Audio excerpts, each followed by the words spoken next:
시청자 여러분 안녕하십니까? 2017년 8월 8일 화요일 적반하장 진행자 우원재입니다. 요즘 날씨가 많이 덥습니다. 계속해서 열대야가 이어지고 있고 요즘은 주말에 집에 있기가 괴로울 정도로 날씨가 많이 더운데요. 그래서 많은 시청자 여러분들 그리고 국민 여러분들께서 이 에어컨 사용 때문에 좀 고민이 많을 것 같습니다. 저만 해도 밤에 열대야가 계속되니까 너무 더워가지고 땀 뻘뻘 흘리면서 에어컨을 켜야 하나 말아야 하나 고민을 하다가 또 이 전기세가 걱정이 돼가지고 못 켜서 이 밤잠을 잘 못 이루는 날들이 많은데요. 서민들이 다 똑같은 마음 아니겠습니까? 그런데 매 여름이면은 매해 반복되는 이 전력난이 항상 이슈였는데요. 이번 정부에서 탈원전 정책을 강하게 밀어붙이면서 했던 주장 중 하나가 우리나라가 전력 예비율이 굉장히 높기 때문에 두 자릿수에 이를 정도로 높게 관리되고 있기 때문에 탈원전해도 문제될 거 없다고 그렇게 주장을 해왔습니다. 우리가 생각해 보면은 원전이 우리나라 전력 생산량의 3분의 1 이상을 거의 책임지고 있을 정도로 큰 아주 거대한 전력 산업 중 하나인데요. 실질적으로 탈원전을 시작하게 되면은 한전부터 해서 수많은 전기 관련 문제가 생기고 전기세가 인상될 거라고 논란이 일자 정부는 계속해서 그런 말을 했습니다. 우리 전력 예비율 높다. 우리 전기 많다. 걱정하지 마라. 지금 탈원전해도 지금 당장 전기세 오르는 것도 아니고 앞으로 계속 유지될 거다. 그런 식으로 이 서민들의 불안함을 낮추는 식으로 유도를 했는데요. 오늘 기사를 확인을 해보니까 정부가 국민들 몰래 알지도 못하게 올해 들어 벌써 2차례 급전 지시를 기업들에게 내렸고 어제 8월 7일에도 급전 지시를 내렸다고 합니다. 이 급전 지시가 뭐냐? 정부가 일괄적으로 기업에다가 전력 사용 줄이라고 얘기를 하는 겁니다. 그렇게 무려 3천여 개의 기업에게 급전 지시를 내렸습니다. 산업통상자원부가 8월 7일에 오후 2시 45분부터 오후 5시 45분까지 총 3시간 동안 무려 3천여 개의 기업들에게 급전 지시를 내려가지고 전력 사용을 조절을 했는데요.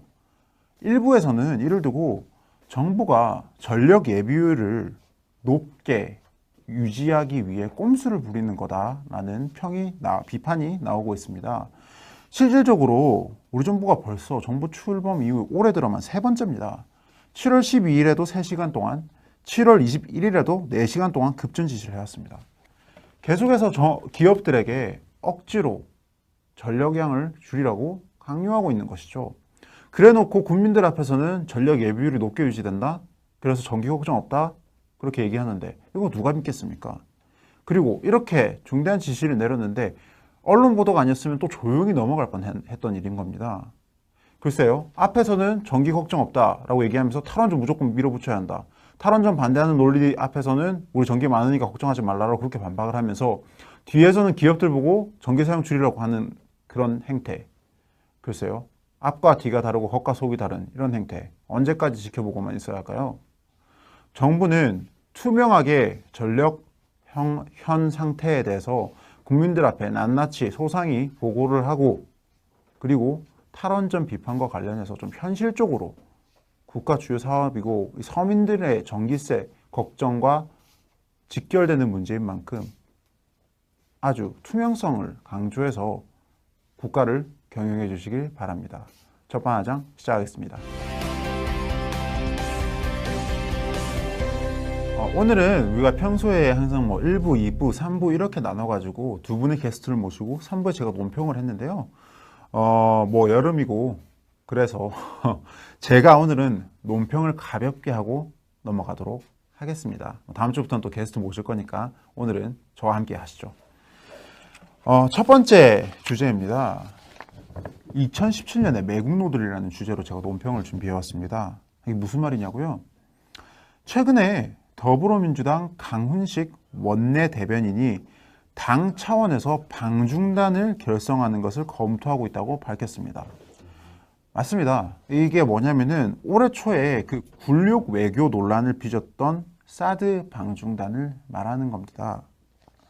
사드 방중단이 뭘 했습니까? 올해 초 2017년 1월 4일이었죠.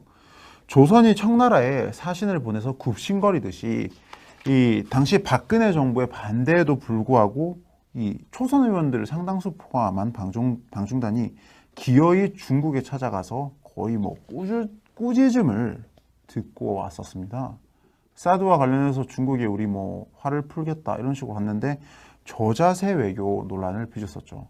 감히 초선 의원 등 다수가 정부의 공식 외교 라인에 반대에도 무릅쓰고 저자세로 가서 자기 멋대로 이 외교의 주체가 된 겁니다.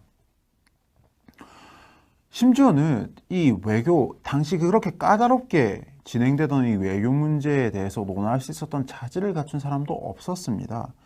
2017년 1월 4일에 갔던 사드 방중단 7인의 이 소속을 볼까요? 송영길 더불어민주당 의원 같은 경우는 기획재정위원회 소속이었죠. 유동수 의원 같은 경우는 산업통상자원위원회, 정재호 의원 같은 경우는 정무위원회, 유은혜 의원 같은 경우는 교육문화체육관광위원회, 교문위 소속이었고요. 박정 의원 같은 경우는 산업통상자원위원회, 그다음에 박창대 의원 같은 경우는 정무위원회, 신동근 의원 같은 경우는 교문위 소속이었습니다. 이분들 중 외교통상위원회 관련 위원은 아무도 없었다는 겁니다. 즉 전문성을 보장받지 않은 외교와 관련해서는 어떠한 뭐 전문성이라든지 최소한의 자격조차 주어지지 않은 의원들이 자기들 멋대로 정부의 반대에도 불구하고 외교부의 공식 반대에도 불구하고 중국에 찾아가서 자기들 멋대로 사과하는 듯한 제스처를 취했고 그래서 중국에게 망신을 샀다는 겁니다. 중국은 어떻게 했을까요? 당연히 이들 7인의 사드 방중단을 프로파간다로 이용을 했습니다. 박근혜 정부가 자국 의원들의 반대에도 불구하고 사드 배치를 감행하고 있다면서 우리나라를 완전 비판을 했었고요.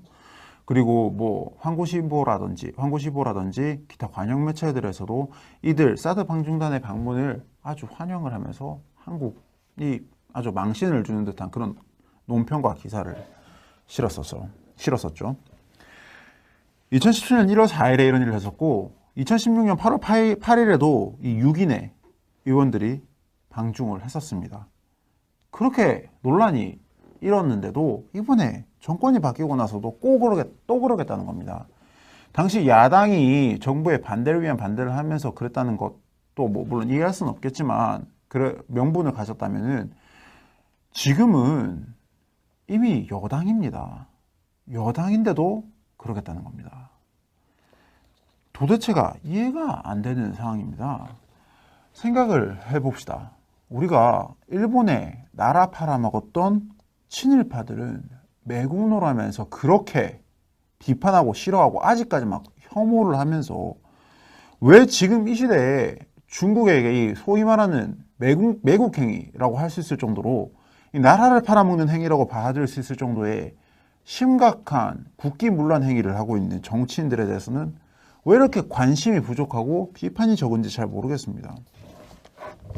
그러고 보면 일제시대도 이렇게 매국행위를 견제하는 사람들이 적었기 때문에 국민들의 무관심 속에서 조선 민중들의 무관심 속에서 그렇게 나라가 넘어간 게 아닌가 그런 생각을 한번 해봅니다. 아시다시피 중국의 행패는 심각합니다.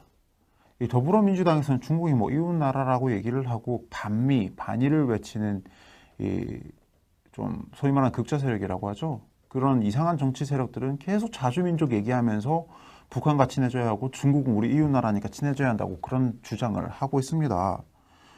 그런데요, 중국은 지금까지 항상 우리 대한민국을 집어삼키겠다는 의도를 과감하게 드러났었습니다. 사실 사드와 관련해서 중국이 이 난리를 치는 것도 중국 특유의 그 제국주의적 횡포라고 해석을 하는 게 맞습니다.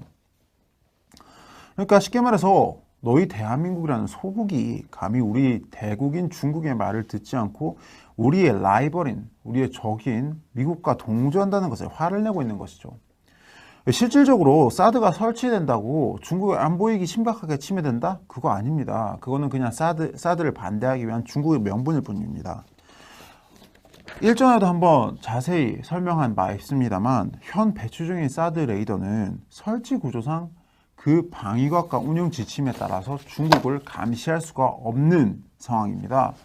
그리고 설령 감시가 가능하다고 한들 이미 중국 동부의 그 수많은 레이더로 한반도 전체의 군사활동을 소상히 감시하고 있는, 자세히 감시하고 있는 중국이 문제를 제기할 부분은 아니라는 거죠. 이게 얼마나 불공평합니까?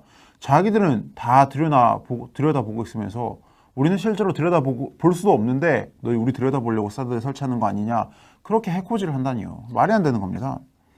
중국도 사실 이렇게 명분을 가지고 밀어붙이고 있을 뿐이지 그네들도 사실 자신들의 이 횡포가 부당하다는 것쯤은 충분히 인지하고 있을 겁니다. 그저 대국이기에 동부가 패권 유지를 위해서, 패권을 잡기 위해서 그냥 무리하게 계속 밀어붙이는 거죠. 그렇게 말로 온갖 위협과 막말과 실질적으로 경제 보복과 군사 위협까지 해온 게 중국입니다. 사드 부지를 제공한 우리 기업 롯데에 대해서는 온갖 부당한 제재와 심지어는 롯데 해킹 공격의 배후에 중국이 주목됐을 정도였죠. 근데 롯데에만 그런 게 아닙니다. 중국에 나가 있는 우리 기업들에게 이 치졸하기 짝이 없는 각종 시비와 규제를 걸고 갑자기 그동안 거래 잘해오다가 너 이거 문제 있는 거 아니야 하면서 갑자기 문제 제기를 하면서 판매를 못하게 한다거나 이런 아주 치졸하게 짝이 없는 보복을 해오고 있습니다. 말로도 위협과 협박을 계속해서 반복해왔죠. 중국 핵폭격 부대의 타겟이 성주가 될 것이라면서 도발을 하는가 하면 이 대대적인 공식 비공식적 금한령을 통해서 중국 시민들이 한국으로 관광 오는 걸 금지시켜 버리기도 했고 각종 한류 문화 콘텐츠, 화장품, 식품 등은 이미 오래전부터 중국에서 금지가 되었었죠. 하나하나 언급하기가 힘들 정도입니다. 실제로 우리 재계 인사들 앞에서 중국 재계 인사가 감히 소국이 대국에게 대항해서 되겠느냐 따위의 오만한 발언을 하면서 이런 말을 대놓고 짓거리면서 작은 나라 주제에 좀 우리 심기 거스르지 말고 하라는 대로 좀 해라 이렇게 속뜻을 대놓고 드러내기도 했습니다. 몇 달 전에도 무력 시위도 했었죠. 핵폭격기를 포함한 전투기 10여 대를 끌고 와서 우리 방공식별구역 KADIZ에 침범했던 게 불과 몇 개월 전 올해 초입니다. 우리 공군이 급히 출동해서 물러나라고 수차례 경고 메시지를 보냈는데 4시간, 5시간 동안이나 이를 무시하고 방공식별구역을 무단으로 비행을 했습니다. 핵폭격기를 데리고요. 일반 요격기도 아니고 이 군사작전용 핵폭격기였습니다. 이에 대해서 해명을 요구하니까 중국이 뭐라 그랬습니까? 중국의 군사 규모가 점점 커져 활동 범위 확대가 불가피하다라는 헛소리를 내놨었죠. 어쩔 수 없으니까 너희들이 이해해라.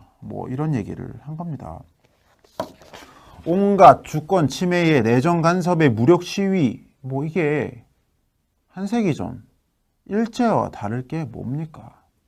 그런데 생각해보면 중국이 속된 말로 이런 싸가지 없는 행동을 우리나라에 취한 게 한두 번입니까? 어디 하루 이틀 일입니까? 사드 때문에 새삼스럽게 이러는 게 아닙니다. 지금 혹자는 더불어민주당은 중국이 사드 때문에 화나서 이런 행동들을 하는 거다라면서 우리 국민들을 호도하고 그래서 무슨 마치 조선이 청나라에 사신 보내듯 방중단을 보내서 중국의 심기를 좀 풀어줘야 한다. 중국에 아부를 해야 한다. 이런 말을 하는데 어디서 이런 사기를 치고 있습니까? 사드 이전에 불과 얼마 전까지 사드 이전까지 가장 중국과 관련해서 이슈가 됐던 게 뭡니까? 이 해적 수준의 중국 불법 어선들 문제 아니었습니까? 우리 바다를 침범해가지고 불법 조업을 펼치면서 우리 어민들의 생계에 심각한 피해를 줬었습니다. 그래서 우리 정부가 적극 항의하니까 중국 뭐라 그랬습니까? 너희들이 참아라 이랬습니다. 그러니까 우리 해경이 당연히 우리 어민들이 지금 당장 굶어 죽게 생겼으니까 원칙대로 무력 자업하겠다 이렇게 성명을 내놓으니까 중국 뭐라 그랬는지 아십니까? 관영 매체 통해서 한국 정부 미쳤나 이런 발언을 했습니다. 지들이 그냥 암묵적으로 불법 어선들 우리나라로 보내가지고 불법 조업 활동하고 있는 거 방관해놨으면서 우리가 원칙대로 우리 바다 내에 불법 침입한 이 해적 수준의 중국 어선들 단속하겠다고 하니까 한국 정부 미쳤나 이런 반응을 보낸 겁니다. 심지어 중국 불법 어선들은 우리 해경 공격해가지고 뭐 해경선 이 순양 고속정이었죠. 고속정이 침몰하기도 하고 우리 해경들 수억 명이 다치거나 심지어는 죽음에 이를 뻔한 부상을 당한 적도 있습니다. 그래놓고 한국 정부 미쳤나? 침착하게 생각해보고 이성적으로 반응해라. 이런 아주 협박에 가까운 반응을 했습니다. 이러니까 오죽 참다 못하니까 우리 어민들이 각종 흉기로 무장한 그 중국 불법 어선에 대응해서 자력 체포하는 지경에 이르렀습니다. 뭐 그러고 나서 우리 해경이 우리 어민들까지 그렇게 나서서 그러니까 우리도 좀 강경제압하겠다고 나서니까 이 중국 불법 어선들이 우리 해경배를 침몰시켜 버렸죠. 그러고 나서는 우리 해경이 도저히 참다 못해서 매뉴얼대로 실탄 발포해라 이렇게 지시를 하니까 중국은 자국 해경에게 이 군사작전에 쓰는 대형 발칸포 등을 포함한 중무장을 지시했었습니다. 이거는 일례일 뿐입니다. 해경과 관련한, 그러니까 이 불법 어선과 관련한 예뿐만이 아니라 다른 이 중국의 각종 해패를 하나하나 얘기하다 보면 아주 끝도 없을 정도인데요. 이런 제국적 태도는 중국이 비단 한국뿐만 아니라 기타 주변국에도 끊임없이 견지해오던 자신들의 기본 외교 스탠스입니다. 그리고 지금 이 사드 문제는 사드 하나 때문에 그러는 게 아니라 자신들의 이 제국적 자존심을 유지하기 위해서 자신들이 미국과 대항해 동북아 패권을 자신들이 쥐고 있다는 것을 강조하기 위해서 벌이고 있는 일종의 상징적 이슈인 겁니다. 그렇다면 대한민국에는 딱 두 가지 선택지밖에 없습니다. 굴욕적으로 고개를 숙이고 앞으로 중국의 속국 노릇을 하거나 아니면 당당히 맞서거나요. 우리 상식적으로 생각을 해보면은 대한민국은 중국에 아주 화를 내야 하는 나라입니다. 생각을 해보시죠. 일본이 한 세기 전 우리의 원수였다면 중국은 수천 년의 원수였습니다. 반세기 전 우리의 주적 북한과 손을 잡고 우리나라를 침공한 것도로 모자라서 같은 정권입니다. 그 정권이 반세기 전 우리나라 침공하라고 지시를 했던 정권입니다. 북한과 손을 잡고서요. 그렇게 침공했던 것도로 모자라서 지난 수십 년 동안 우리의 주적 북한을 먹여 살린 최대의 우방국입니다. 내 적의 적은 친구라고 했죠. 딱 북한의 입장에서 중국에게 하는 말입니다. 자신들의 적인 대한민국의 적이 중국인 거고 자신들의 최대 이웃인 겁니다. 그렇게 한반도 근현대사만 봐도 대한민국 근현대사만 봐도 중국은 적이었고 그뿐만이 아니라 수천 년의 우리 한반도 역사를 봐도 중국은 적이었습니다. 미국이 없었으면은 이미 중국은 그 침략의 아욕을 끊임없이 드러낸 것도 모자라 실질적으로 침략을 했었을 것이고요. 지금도 그럴 능력이 있음을 과시하고 있습니다. 그럼에도 불구하고 우리는 아직까지 너무 반일 감정에만 매몰되어 있는 것 같습니다. 물론 일본에 대한 비판적인 자세를 견지하는 것은 옳습니다. 그런데 이제는 반일을 넘어서서 그 길, 일본을 넘어서야지요. 그렇다면은 우리가 첫 번째 겸비해야 할 자세는 우리의 적이 진짜 누군지, 외교적으로 실질적으로 우리에게 위협이 되고 있는 대상이 누군지 직시하는 게 먼저 아닐까요? 지금도 영화관에는 해마다 반일 영화로, 반일 컨텐츠로, 반일 선동 컨텐츠로 사람들의 반일 감정을 자극하여 돈벌이를 하고 조금 더 어떻게든 일본을 나쁜 나라로 만들어서 비판하는데 몰두하고 있습니다. 정치권도 그렇죠. 물론 일본은 우리에게 잘못을 한 건 맞습니다만 지금 일본은 미국과 함께 우리의 동맹국 중 하나입니다. 현실적으로 우리 실리를 따져야죠. 미국과 일본은 우리의 이웃입니다. 중국은 우리의 잠정적 적이고 북한은 우리의 주적입니다. 그런데 지금 우리의 이웃은 멀리하자고 하고 자꾸 우리의 적에게 친한 제스처를 취하면서 아부하고 아첨하고 방문 사절단 보내가지고 방중단 보내서 그렇게 아첨하는 사람들이 누군지 똑똑히 기억을 해야 합니다. 제가 지금부터 이름을 불러드리겠습니다. 2016년 8월 8일 김명호, 김병욱, 박정, 소병훈, 손혜원, 신동근 국회의원. 2017년 1월 4일 인터넷에서는 이 7명을 정유칠적이라고 부르더군요. 정유년에 나라 팔아먹는 매국 행위를 한 칠적이라고. 마치 을사오적을 부르는 것처럼요. 이 정유칠적이라고 부르는 분들이 바로 7명이 송영길, 유동수, 정재호, 유은혜, 박정, 박창대, 신동근 더불어민주당 국회의원들입니다. 이 7명의 이름, 그리고 아까 2016년 8월 8일에 갔었던 6명의 이름, 그리고 지금 또 방중단 결성해서 중국에 찾아가겠다는 또 다른 더불어민주당 의원들, 이분들의 이름 기억해야겠습니다. 여기까지 하겠습니다.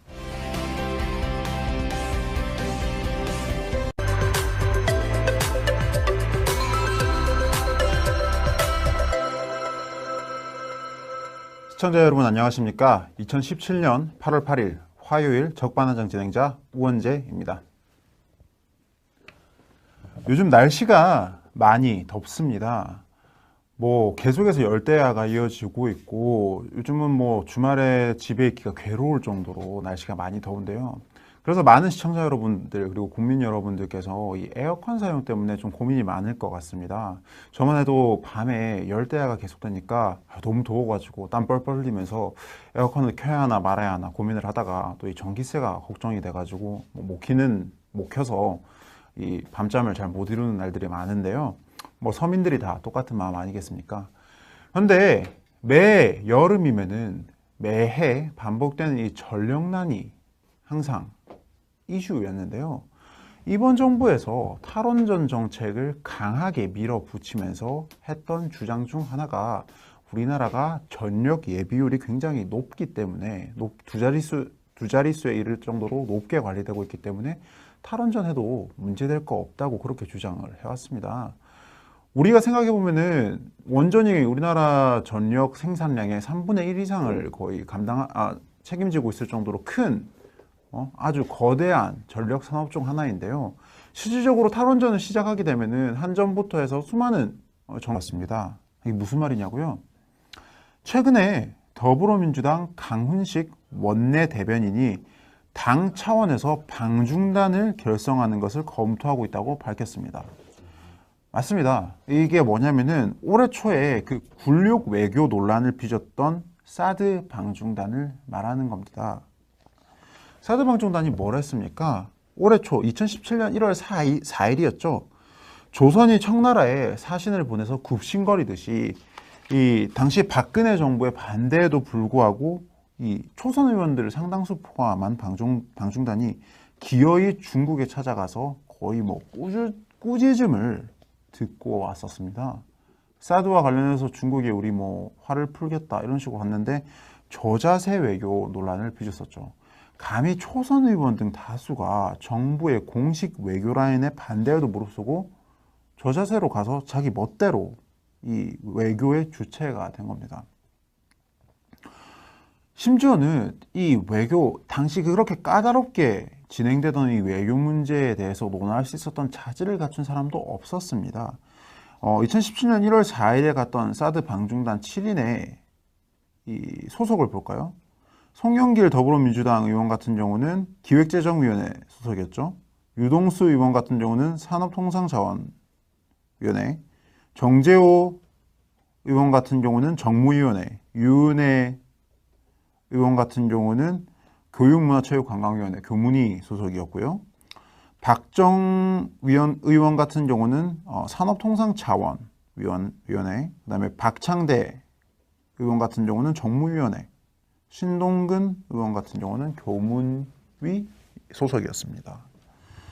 이분들 중 외교통상위원회 관련 위원은 아무도 없었다는 겁니다.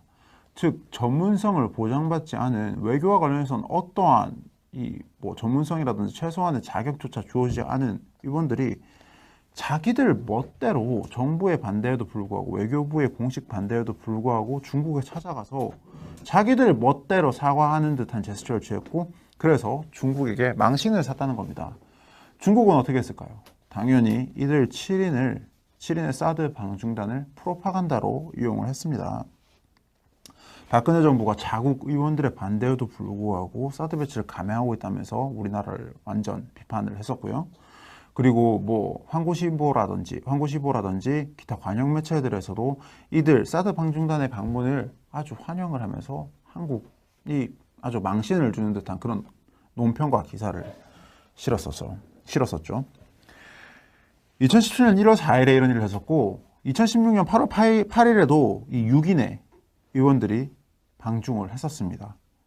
그렇게 전기 관련 문제가 생기고 전기세가 인상될 거라고 논란이 일자 정부는 계속해서 그런 말을 했습니다. 우리 전력 예비율 높다. 우리 전기 많다. 걱정하지 마라.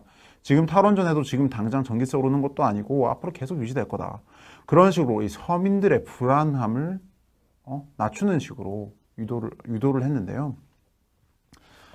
오늘 기사를 확인을 해보니까 정부가 국민들 몰래 알지도 못하게 올해 들어 벌써 2차례 급전 지시를 기업들에게 내렸고 어제 8월 7일에도 급전 지시를 내렸다고 합니다. 이 급전 지시가 뭐냐? 정부가 일괄적으로 기업에다가 전력 사용 줄이라고 얘기를 하는 겁니다. 그렇게 무려 3천여 개의 기업에게 급전 지시를 내렸습니다.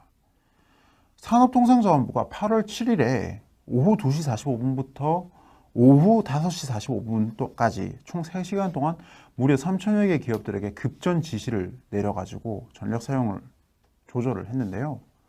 일부에서는 이를 두고 정부가 전력 예비율을 높게 유지하기 위해 꼼수를 부리는 거다라는 비판이 나오고 있습니다. 실질적으로 우리 정부가 벌써 정부 출범 이후 올해 들어만 3번째입니다. 7월 12일에도 3시간 동안, 7월 21일에도 4시간 동안 급전 지시를 해왔습니다. 계속해서 기업들에게 억지로 전력량을 줄이라고 강요하고 있는 것이죠. 그래놓고 국민들 앞에서는 전력 예비율이 높게 유지된다? 그래서 전기 걱정 없다? 그렇게 얘기하는데 이거 누가 믿겠습니까? 그리고 이렇게 중대한 지시를 내렸는데 언론 보도가 아니었으면 또 조용히 넘어갈 뻔했던 일인 겁니다. 글쎄요. 앞에서는 전기 걱정 없다라고 얘기하면서 탈원전 무조건 밀어붙여야 한다. 탈원전 반대하는 논리 앞에서는 우리 전기 많으니까 걱정하지 말라라고 그렇게 반박을 하면서 뒤에서는 기업들 보고 전기 사용 줄이라고 하는 그런 행태. 글쎄요. 앞과 뒤가 다르고 겉과 속이 다른 이런 행태. 언제까지 지켜보고만 있어야 할까요? 정부는 투명하게 전력 현 상태에 대해서 국민들 앞에 낱낱이 소상히 보고를 하고 그리고 탈원전 비판과 관련해서 좀 현실적으로 국가 주요 사업이고 서민들의 전기세 걱정과 직결되는 문제인 만큼 아주 투명성을 강조해서 국가를 경영해 주시길 바랍니다. 첫방화장 시작하겠습니다.